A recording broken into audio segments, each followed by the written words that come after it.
Kita nyo yan? Yan na yung puerto kung saan dyan kami uuwi. So padikit na kami ng Colombo ngayon. Ito na yung last port natin para sa kontratang ito. Nandiyan na rin yung mga kapalitan natin. Tara, maniobrada muna tayo. Let's go! Dahil ako, yung duty sa maniobrada, samahan ko muna kayong ilibot sa makina. Dito sa lugar na to, ako gumugol ng oras para kumita ng pera. Literal na lubot pawis yung nilaan para makakuha ng mga bagong idea. Mga bagong idea o kalaman na pwede nating baunin para sa susunod nating pagsampa. Kaya laki pasasalamat ko sa mga machineries and equipment namin. Pinatapos nyo tayo ng kontrata. At ito na yung huling pagsisecure ko ng makina. Ito na yung pinakainihintay namin. Ito na yung pinakainihintay namin, oh. Hey, ayun na sila, par. Provision pa kami! Nakapagligtas namin! Asan na yung mga kapalit namin pero provision pa kami. Na, provision pa rin habang umuulan, oh. Umuulan, habang umuulan.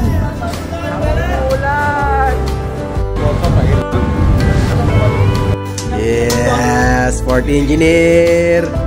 Yay.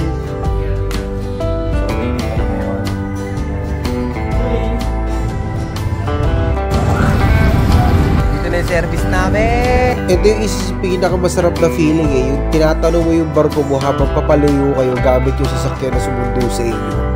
Sarap sa feeling yan, guys. Mapapa-thank you Lord ka talaga dyan. Maraming salamat, Lotus A.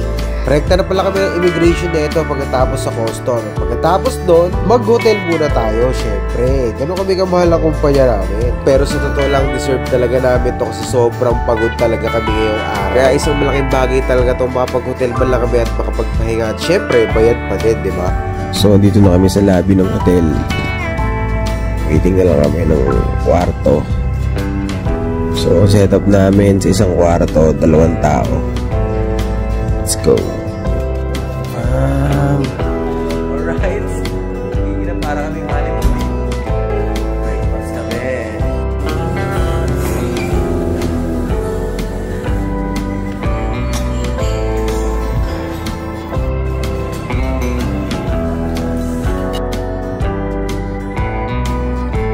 Alis na sila. Naiiwan ako dito. Wala pa akong ticket. Kaway-kaway muna, guys. Yes. So, nagkaroon ng konting problema, no? Yung mga kasama ko, nakabihis na pala ako ngayon. Nakabihis na ako, ready na ako para sa flight namin.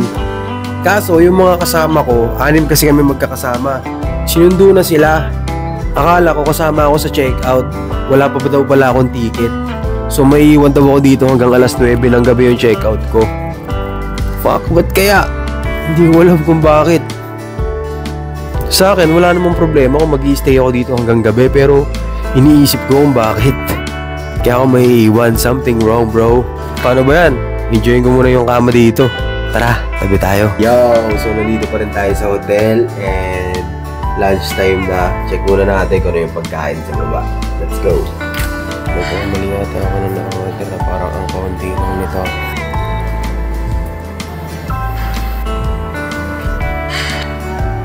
Makakatapos ko lang kumain. Goods naman yung pagkain nila. Masarap din.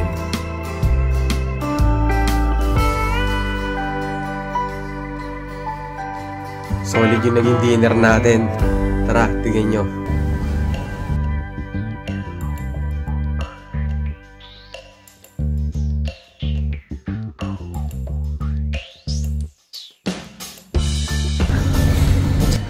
Hindi na ako masyadong nag-video doon. In-enjoy ko na lang yung pagkain. Nag-video lang ako kasi gusto ko lang inggitin yung mga kasama ko na pasarap pa tuloy yung biyahe ko kahit naiwan ako. Wala rin ako masyadong waiting time pagdating ng Hong Kong. Hong Kong nga pala yung connecting flight natin papuntang Pilipinas mula dito sa Colombo. Let's go! Paano ba yan? May ticket na ako. Nandiyan na yung sundo ko sa baba. Let's go!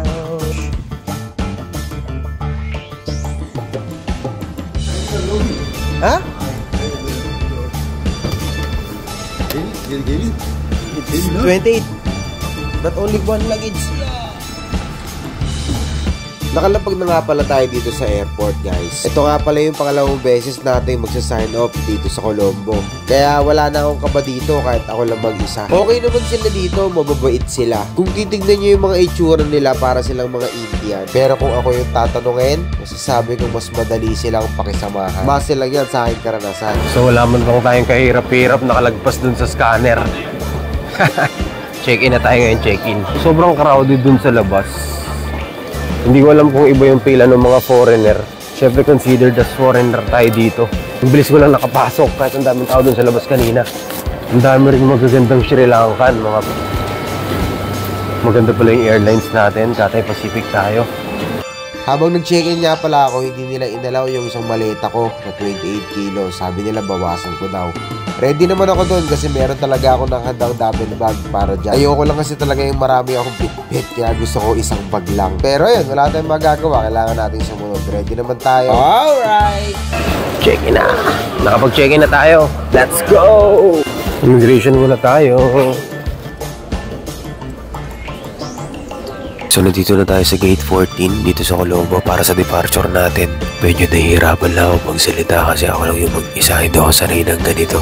Yung magsasalita ako sa harap ng maraming tao. Sana naririnig nyo. At ito na yung sumunod na eksena. Syempre, boarding time na. Dito ko na mas nararamdaman na papalapit ako ng papalapit sa Maynila. 4 hours and 30 minutes nga pala yung magiging biyahe natin dito simula Colombo hanggang Hong Kong. Kaya napahirit ako ng beer. Sobrang bilis lang nung 4 na oras na yun, kahit ilang sandali lang at dito na agad tayo sa Hong Kong. Gaya ng Colombo, pangalawang beses ko na rin dito mag-airport sa Hong Kong. So, dito na tayo sa Hong Kong. Hanap na lang muna tayo ng matatambayan. Alas 2 pa yung next flight natin papuntang Pilipinas. Alas 9 pa lang. So, pasyal-pasyal muna tayo dito sa duty free.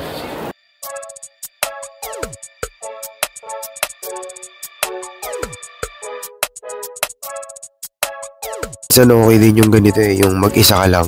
Yung wala kang isipin kasama mo. Hawak mo yung oras mo, nagmamadali. Kung magkaroon ka ng aberya, sarili mo lang. Okay din naman. Pero ang peace of mind, di ka may stress. Yun yung advantage ng mag-isa ka. Medyo boring lang kung di mo kaya dalhin yung sarili mo. Pero okay din mag-travel mag-isa. Or bumiyahe mag-isa, mag-sign off mag-isa. Hanap muna tayo ng makakainan. Dito tayo sa pinaka-food court. Hanap tayo ng makakainan natin. Kaya masarap kainin. So, $142 yung kinain natin dito sa Hong Kong. Ito yung food trip natin pa.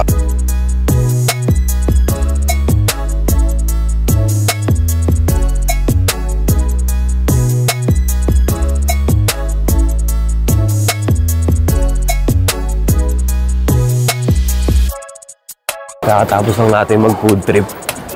Hanap naman tayo ng smoking room.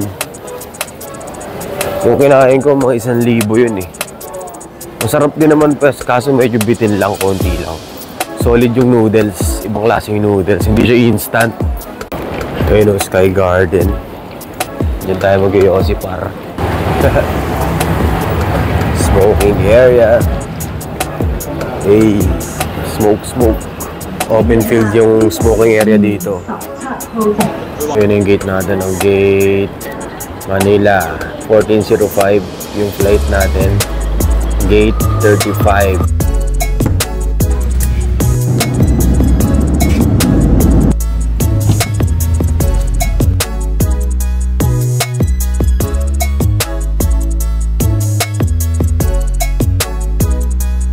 Philippines is real, touchdown. Bagahe na lang. Let's go.